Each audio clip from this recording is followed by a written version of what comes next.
Le site de la rive occidentale du Jourdain, où la tradition veut que Jésus ait reçu le baptême, a été rouvert au public il y a quelques mois, après 44 ans de fermeture. Qasr al-Yaoud, littéralement le château des Juifs, est resté fermé et abandonné depuis la guerre de 1967. Suite à cela, l'armée israélienne a miné la zone et construit une barrière électrique à l'ouest du site pour empêcher les infiltrations depuis la Jordanie.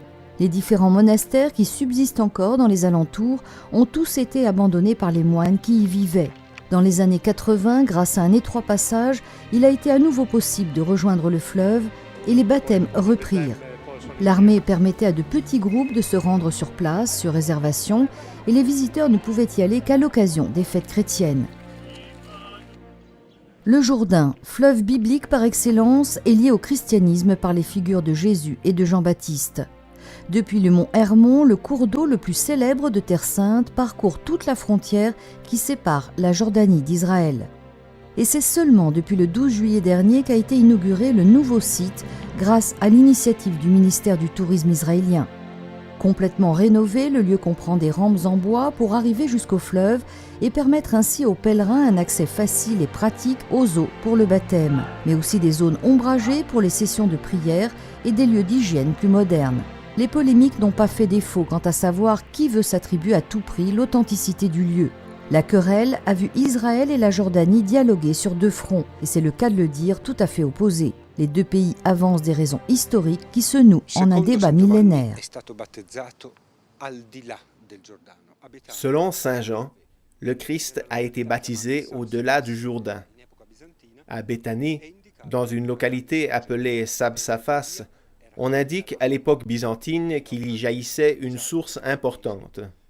C'était l'eau utilisée pour le baptême, et il s'agit de la rive orientale.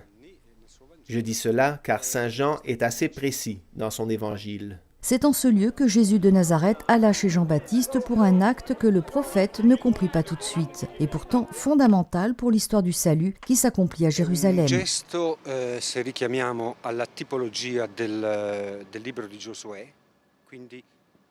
C'est un geste, si on en appelle à la typologie du livre de Josué, de typologie pascale.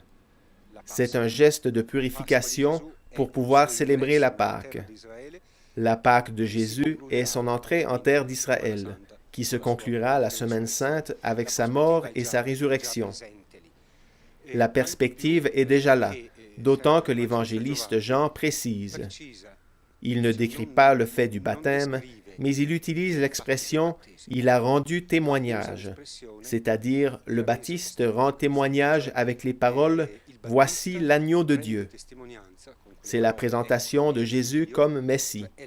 Il est le nouveau Josué, mais aussi le nouveau Moïse. C'est lui qui fait entrer le nouveau peuple de Dieu dans la nouvelle terre promise, qui est la nouvelle alliance.